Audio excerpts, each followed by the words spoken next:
প্রিয় শিক্ষার্থী ভাই ও বোনেরা, তোমাদের জন্য আমাদের আজকের এই ভিডিওতে আমরা অত্যন্ত গুরুত্বপূর্ণ এবং one of the toughest topic নিয়ে আলোচনা করব। আজকের ভিডিওতে আমরা কিভাবে সামারি লিখতে হয় সেটা তোমাদের সঙ্গে আলোচনা করব। কারণ সামারি লেখাটা কিন্তু ইজি নয়, সামারি লেখাটা যথেষ্ট পরিমাণে কঠিন। তোমাকে বুঝতে হবে একটা সামারি কিভাবে লিখতে হয়। দেখো, আজকের ভিডিওতে সামারি লেখার যাবতীয় নিয়ম এবং একটা সহজ অ্যাপ্রোচ তোমাদেরকে দেখাবো, যাতে তোমরা ইজিলি যে কোনো সামারি তোমরা নিজে থেকেই লিখতে পারো। প্রথমত, একটা সামারি লেখার জন্য তোমাকে মনে রাখতে হবে বেশ কিছু রুলস। প্রথমত, একটা প্যাসেজ তোমাকে দেওয়া হবে, একটা প্যাসেজ তোমাকে দেওয়া হবে। ওই প্যাসেজটা মূলত তিন ধরনের প্যাসেজ থাকে। একটা হচ্ছে তোমার ডেসক্রিপটিভ, একটা হচ্ছে তোমার ন্যারেটিভ এবং আর একটা হচ্ছে তোমার রিফ্লেক্টিভ। এই তিন ধরনের প্যাসেজ সাধারণত পরীক্ষায় দেওয়া থাকে। তার উপর বেশ করে তোমাকে একটা সামারি লিখতে হয়। ডেসক্রিপটিভ মানে বিভিন্ন ঘটনা, গল্প, কোনো বিষয় নিয়ে বর্ণনা, যে কোনো কিছু নিয়ে, থিং, প্লেস, যে কোনো কিছু নিয়ে ইভেন্টস বর্ণনা হচ্ছে ডেসক্রিপটিভ মূলক রাইটিং এর মধ্যে পড়ে। ন্যারেটিভ রাইটিং এর মধ্যে পড়ে বলতে ন্যারেট করা হচ্ছে, অর্থাৎ বক্তা তার নিজের যে অভিজ্ঞতাটা ও নিজের অভিজ্ঞতাটাকে বলা বা নিজের কোনো একটা এক্সপেরিয়েন্সকে বর্ণনা করা, সেটা ন্যারেটিভ পর্যায়ের মধ্যে পড়ে। আর রিফ্লেক্টিভ মানে হচ্ছে কোনো একটা আইডিয়া, থিঙ্কিং, এই সমস্ত বিষয়গুলো নিয়ে যখন লেখা থাকে। এই সমস্তগুলোর মধ্যে রিফ্লেক্টিভ টাইপটা একটু তোমাদের জটিল। আমরা মূলত ডেসক্রিপটিভ এর উপর বেশ করেই আজকের আমাদের এই প্যাসেজ এর সামারি লেখাটা আমরা শিখবো। প্যাসেজ থেকে সামারি লেখা শিখবো, আর পোয়েম থেকেও সামারি লেখা থাকতে পারে। পোয়েম থেকে সামারি লেখাটা আমরা পরবর্তীতে জানবো। প্রথমত আমরা এই কোনো একটা প্যাসেজ দেওয়া থাকবে, সেই প্যাসেজের সামারি লেখাটা আমরা শিখবো খুব গুরুত্ব দিয়ে, খুব ভালোভাবে, বেশ কয়েকটা ভিডিওর মাধ্যমে। কি কি নিয়ম মেনটেন করতে হবে দেখো সামারি লেখার জন্য। Summary half of the passage হবে, যে প্যাসেজটা আছে সেটার হাফ অফ দ্য প্যাসেজ। ধরো 200টা ওয়ার্ডে কোনো একটা প্যাসেজ দেওয়া আছে, তাহলে তোমাকে সেটা 100টা ওয়ার্ডে লিখতে হবে। এরা বিভিন্ন বোর্ডের উপর ডিপেন্ড করছে যে তারা কেমনটা চাইছে। সাধারণত একটা সামারি লিখতে গেলে 1/3 অফ দ্য প্যাসেজ তোমাকে লিখতে হয়। যতগুলো ওয়ার্ড আছে তার 1/3। দেখো, কাটাকাটি করলে আমরা দেখতে পাচ্ছি যে 3×6=66, তাই না? 318 মানে আমি ধরে নিলাম অ্যাপ্রক্সিমেট 200টা থাকলে তোমাকে 70টা লিখতে হবে, 100টা থাকলে তোমাকে 35টা মতো লিখতে হবে। এইরকম ভাবে তোমাকে প্রথমত লিখতে হবে। তাহলে এটা গেল সামারি লেখার প্রথম ধরন। সামারি লিখতে গেলে তোমাকে অবশ্যই সেটাকে অ্যাসার্টিভ সেন্টেন্সে লিখতে হবে এবং সিম্পল সেন্টেন্সে লিখতে হবে। কোনো রকম কমপ্লেক্স কম্পাউন্ড সেন্টেন্স লেখা যাবে না। অ্যাসার্টিভ সেন্টেন্সে সামারি লেখার সময় তুমি কোনো রকমের এক্সাম্পল দিতে পাবে না, কোনো রকমের নেগেটিভ কন্ট্রাকশন ইউজ করা তোমাকে এড়িয়ে যেতে হবে। এবং সামারি লিখতে গেলে তোমাকে ডিরেক্ট স্পিচে লেখা চলবে না, তোমাকে ইনডিরেক্ট স্পিচে সামারি লিখতে হবে। এবং সবচেয়ে বড় বিষয় হচ্ছে, একটা সামারি লেখার জন্য একই বিষয়, একই লাইন বা একই বিষয়, একই কনসেপ্ট তুমি বারবার লিখতে পাবে না। এবং সেই সঙ্গে একটা সামারি লিখতে গেলে তোমাকে ভালো করে মনে রাখতে হবে যে তুমি প্যাসেজ থেকে হুবহু লাইন তুমি তুলতে পাবে না। এগুলো বাদ দিয়ে তোমাকে বাকিগুলো ভাবতে হবে। এবং প্যাসেজ লেখার সময় আমি তোমাকে বলবো, প্রথমত প্যাসেজটাকে ভালো করে রিড করো। তারপরে আমি বলবো প্যাসেজটাকে রিড এগেন। আমি আবারও প্যাসেজটাকে রিড করতে বলবো। এবং সেই সঙ্গে আমি কি বলবো, সেই সঙ্গে আমি তোমাদেরকে বলবো যে যে ইম্পর্টেন্ট যে পয়েন্টগুলো আছে, ইম্পর্টেন্ট পয়েন্টস যেগুলো আছে সেগুলোকে আমি বলবো আন্ডারলাইন করতে। ঠিক আছে, ইম্পর্টেন্স পয়েন্টগুলোকে তুমি আন্ডারলাইন করবে। ঠিক আছে, এরপরে নাম্বার 3, তুমি কি নিয়ে এই প্যাসেজটা আছে সেই লাইনটাকে তুমি ফাইন্ড আউট করো, যে কি নিয়ে বিষয়টা বলছে সেটা তুমি দেখো। দেখা হয়ে গেলে তুমি নিজের মতো করে যেমনটা বুঝলে তুমি তেমনটা সিম্পল সেন্টেন্স ব্যবহার করে লিখবে। তাহলে দেখো, আমরা তোমাদেরকে একটা প্যাসেজ আমি দিচ্ছি, তোমাদেরকে দেখো আমি একটা প্যাসেজ দিচ্ছি, ওই প্যাসেজটা আমি ইম্পর্টেন্ট পয়েন্টগুলো আমি আন্ডারলাইন করে দেবো। প্রথমে দেখো, প্রথমে তুমি প্যাসেজটা ভালো করে পড়ো, প্যাসেজটা তুমি দেখতে পাচ্ছ, প্যাসেজটা তুমি নিজে থেকে একবার রিডিং পড়ে নাও। এবার আমি আমি আমি সেকেন্ড অ্যাপ্রোচ থেকে তোমাকে দেখাচ্ছি, তুমি প্যাসেজটা পড়ে নেবে এবং বাংলা অর্থটাও নিজে থেকেই বুঝবে, ঠিক আছে? দেখো আমি প্যাসেজটা পড়ছি, একদম একটা ইজি নিয়েছি তোমাদের জন্য, পরবর্তী ভিডিওতে এর থেকে একটু হাইলি আমরা তোমাদেরকে দেখাবো। Nature has made an excellent arrangement between trees and men. তাহলে আমি বুঝতে পারছি যে এই শুরু করতে গিয়ে বুঝতে পারলাম, কারণ আমি তো এর আগে একবার পড়েছিলাম, বুঝলাম যে এটা ট্রিজ এবং মেন দুজনকে, এই দুজনের বিষয় নিয়ে লেখা হচ্ছে। As we breathe out, we give out a gas called carbon dioxide, which is unhealthy for us. তাহলে কার্বন ডাইঅক্সাইডের তলায় তুমি দাগ দেবে এবং এটা কি বলেছে, আনহেলদি ফর আস, ব্যাস। But plants are nourished by it, কিন্তু গাছেরা এটা দিয়ে কি হয়, পুষ্টি পায়, মানে এটা দিয়ে তারা বেঁচে থাকে। On the other hand plants give out the gas, the oxygen, মানে give out the gas oxygen, তার মানে অক্সিজেন প্ল্যান্ট ছেড়ে দেয়, which is good for us, যেটা আমাদের জন্য ভালো।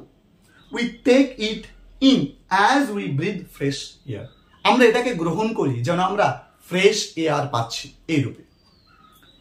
ঠিক তারপরে দেখো কি বলেছে, উই টেক ইট, এটা তো বললাম।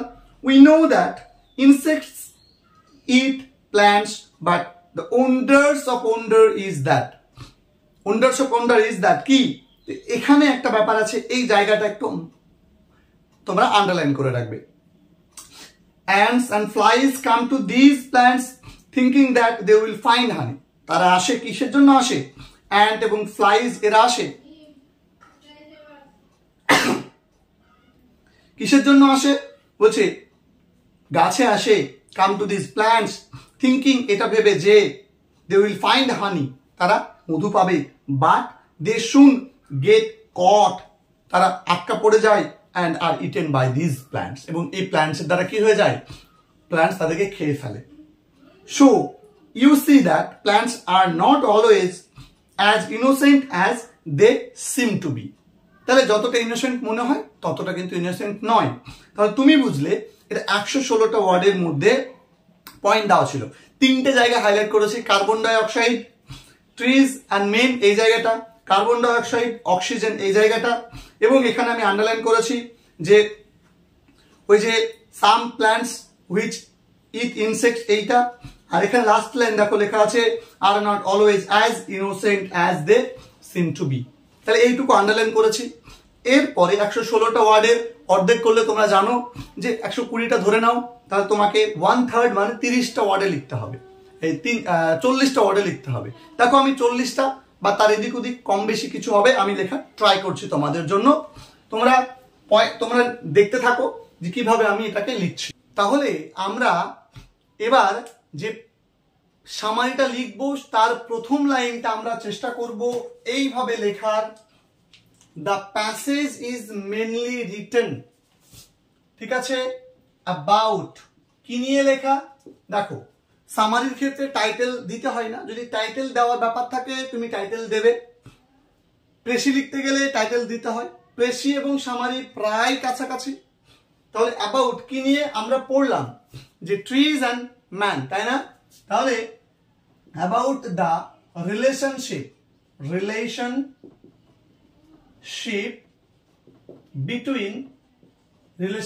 বিটুইন কি ট্রিজ অ্যান্ড লিভিং থিং, ঠিক আছে, লিভিং বিইংস, তার মানে লিভিং বিইংস বলতে আমি প্রত্যেক আমি প্রাণীর কথা বললাম, ঠিক আছে।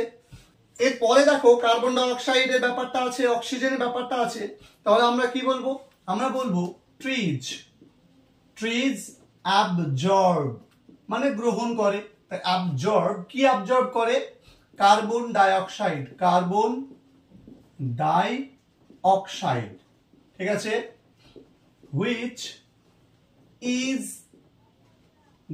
given out by human beings, given out by living beings, ঠিক আছে। এভাবে তুমি বলতে পারো, ঠিক আছে। on the contrary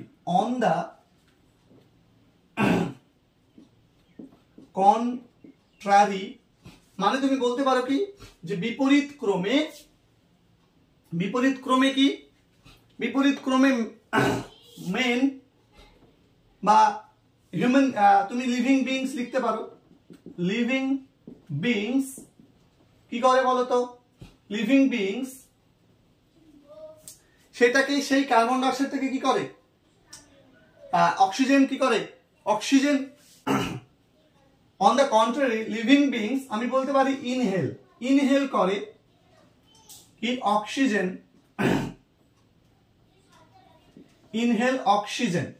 oxygen inhale করে।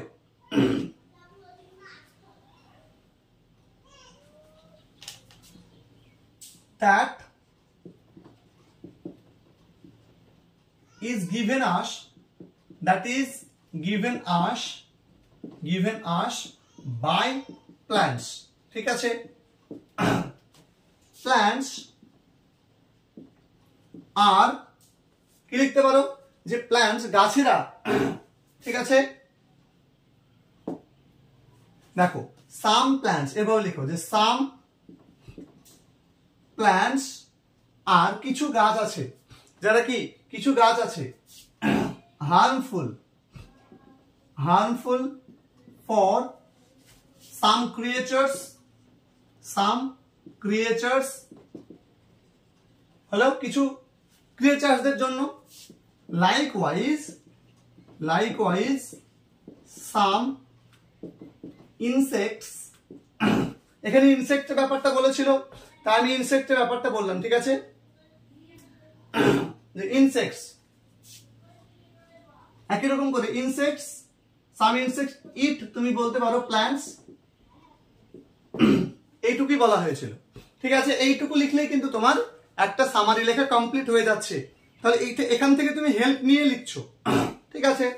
বা তুমি বলতে পারো যে likewise some insect are harmful for কি, প্ল্যান্টস লিখতে পারো। বা তুমি এখানে লিখতে পারো যে some plants are not innocence that we think, ঠিক আছে। যে আমরা যতটা ইনোসেন্ট ভাবি ততটা ইনোসেন্ট নয়, এরকম করে তুমি বলতে পারো। তাহলে এই যে এটা লিখলাম, তাহলে 1 2 3 4 5 6 7 8 9, তাহলে 1 2 3 4 5, দেখো 40 প্লাস হয়েছে।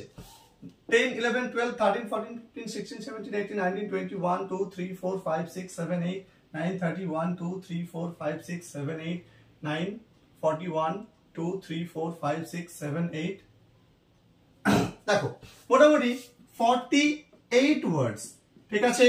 মোটামুটি কতগুলো ওয়ার্ডস, 48 ওয়ার্ডস। তাহলে আমাকে 1/3 বা হাফ অফ দ্য প্যাসেজ লিখতে হয়, তুমি হাফ অফ দ্য প্যাসেজ লিখেছো।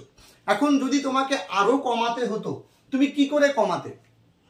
তুমি জাস্ট বলবে যে ট্রিজ, তুমি বলবে যে leaves, trees leave carbon dioxide, trees leave oxygen which we inhale, on the contrary we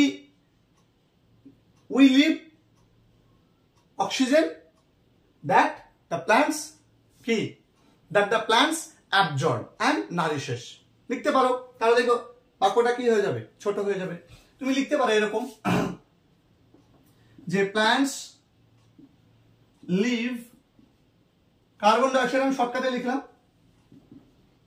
that we inhale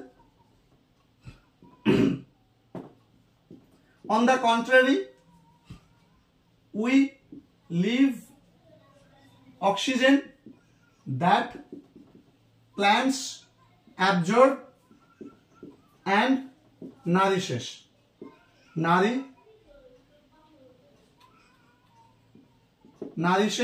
nourish themselves। ব্যাস দেখো এইটুকু লিখলে কতগুলো পয়েন্ট হলো 1 2 3 4 5 6 7 8 9 10 11 12 13 14 15 16 17 17টা ওয়ার্ড হয়েছে। এখান থেকে তুমি যদি মোটামুটি করে এই যে লাইনটা বাদ দিয়ে দিতে দেখো এইটুকের মধ্যে কিন্তু বেশি ওয়ার্ড আছে 1 2 3 4 5 6 7 8 9 10 11 12 13 16 17 18 19 20 1 2 3 4 5 6 26 কে আমি 17টার মধ্যে এনেছি। তাহলে তোমাকে এইভাবে কি করতে হবে, এইভাবে একটা সামারি লিখতে হবে, একটু কম একটু বেশি, অনেক সময় হাফ অফ দ্য প্যাসেজ লিখতে হয়, অনেক সময় 1/3 লিখতে হয়। 1/3 লিখলে আমরা এই দুটো জায়গায় এইটুকু লিখবো, ব্যাস উত্তর কিন্তু তোমার হয়ে যাবে।